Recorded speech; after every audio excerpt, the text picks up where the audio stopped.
SC/ST OBC scholarship 2025 48,000 रुपये आना शुरू। यहाँ से स्टेटस चेक करें। हमारी सरकार ने पिछड़े वर्ग के लिए और SC/ST श्रेणी के विद्यार्थियों के लिए स्कॉलरशिप योजना का आरंभ किया है। इसके पीछे सरकार यही उद्देश्य है कि शिक्षा के क्षेत्र में कमजोर और पिछड़े वर्गों के बेहतर सुविधा दी जाए। बताते चले कि SC/ST OBC स्कॉलरशिप के अंतर्गत हर साल छात्रवृत्ति प्रदान की जाती है। ऐसे विद्यार्थियों जो कक्षा 9 से लेकर कक्षा 12वीं में है तो इन्हें सरकार द्वारा धनराशि दी जाती है। इस धनराशि का उपयोग विद्यार्थी अपनी पढ़ाई के खर्चों को पूरा करने के लिए कर सकते हैं।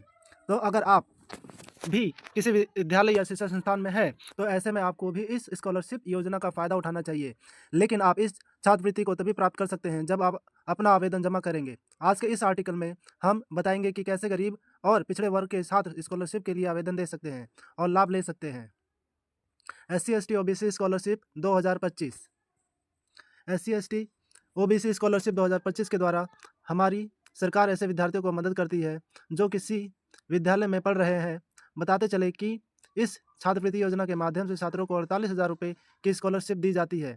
बता दें कि विद्यार्थियों को यह स्कॉलरशिप इनकी कक्षा के अनुसार प्रदान की जाती है।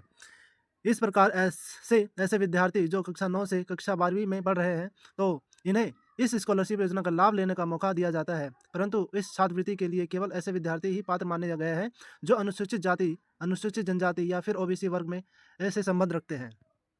इस तरह से भारत के रहने वाले आरक्षित श्रेणियों के विद्यार्थी इस छात्रवृत्ति को प्राप्त करके अपनी शिक्षा को आसानी से पूरा कर सकते हैं। गरीब वर्ग के लोगों के लिए कई बार पढ़ाई करना और पढ़ाई के खर्चों को उठाना बेहद मुश्किल हो जाता है। इसके कारण होनहार विद्यार्थी अपनी पढ़ाई को बीच में छोड़ देने के लिए मजबूर हो जाते हैं। परंतु SC/ST OBC स्कॉलरशिप प्राप्त करके आप अपनी पढ़ाई आसानी से पूरा कर सकते हैं। कुल मिलाकर यह छात्रवृत्ति गरीब और पिछड़े वर्ग के विद्यार्थियों के लिए बहुत ही उपयोगी और मददगार है। SC/ST OBC स्कॉलरशिप का उद्देश्य है हमारी केंद्र सरकार SC/ST OBC स्कॉलरशिप योजना को इसीलिए चला रही है ताकि गरीब और कमजोर वर्ग के छात्रों की मदद की जाए। योजना के माध्यम से सरकार उद्देश्य है कि जिन विद्यार्थियों की आर्थिक स्थिति खराब है इन्हें शिक्षा हेतु सहायता दी जाए। बताते चले कि छात्रवृत्ति के माध्यम से विद्यार्थियों को सरकारी सुविधा दी जाती है और इन्हें शिक्षा के क्षेत्र में आगे बढ़ाया जाता है। इस प्रकार से जो पिछड़े वर्ग के छात्र होते हैं इन्हें वजीफा देकर सरकार प्रोत्साहित करती भी है ताकि इन्हें पढ़ाई के क्षेत्र में आगे तक लेकर जाया जा सके। SC/ST OBC स्कॉलरशिप के लाभ, यदि हम बात करें कि स्कॉलरशिप योजना के कौन कौन से फायदे विद्यार्थियों को मिलते हैं तो इसके बारे में जानकारी नीचे दी गई है। इस छात्रवृत्ति के माध्यम से कमजोर वर्ग के और गरीब छात्रों को अपनी शिक्षा जारी करने का मौका मिलता है। सरकार इस तरह से हर साल पंजीकृत छात्र को स्कॉलरशिप मिलती है। देश भर के लगभग 8 लाख से लेकर 10 लाख विद्यार्थियों को प्रति साल वजीफा मिलता है। इस छात्रवृत्ति योजना के जरिए से सरकार देश में शिक्षा व्यवस्था को बेहतर बनाना चाहती है। स्कॉलरशिप प्राप्त करके हमारे देश के गरीब छात्र अपने भविष्य को उज्जवल बनाने में सफल हो पाते हैं।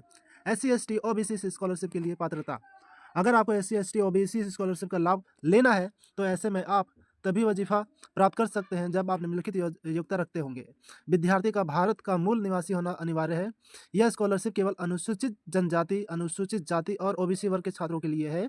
छात्र देश की किसी सरकारी विद्यालय में पढ़ता हो। विद्यार्थी के परिवार में कोई भी कमाई का पक्का साधन नहीं होना चाहिए। SC/ST OBC स्कॉलरशिप हेतु आवश्यक दस्तावेज, जो छात्र SC/ST OBC स्कॉलरशिप के लिए अपना पंजीकरण कराना चाहते हैं तो इसके लिए इनके पास नीचे बताए गए सारे दस्तावेज उपलब्ध होने चाहिए, जैसे कि आधार कार्ड, जाति प्रमाण पत्र, आय प्रमाण पत्र, विद्यालय पहचान पत्र, बैंक की प्रस्तुति, मार्कशीट की कॉपी आदि। SC/ST OBC स्कॉलरशिप के लिए आवेदन कैसे करें? SC/ST OBC स्कॉलरशिप 2025 के रजिस्ट्रेशन के लिए सबसे पहले आपको संबंधित आधिकारिक वेबसाइट पर जाना है। यहाँ पर जब आपके सामने होम पेज खुल जाएगा तो आपको ग्राहक सेवा के ऑप्शन के ऊपर क्लिक करना है। आगे फिर आपको स्कॉलरशिप का साल और दूसरा ज़रूरी विवरण लिखना है। जब आपके सामने इस छात्रवृत्ति को प्राप्त करने के लिए एप्लीकेशन फॉर्म आ जाएगा, आपको सभी पूछे गए विवरण इनमें लिखकर फिर मांगे गए दस्तावेज को भी अपलोड करना है। आगे आपके अपने स्कॉलरशिप के लिए फॉर्म को जमा करना है। फिर इसके लिए आवेदन के प्रिंट को निकाल कर संभाल कर रखना है। इस तरह से आपको ये सारे जो है सब कुछ करना है।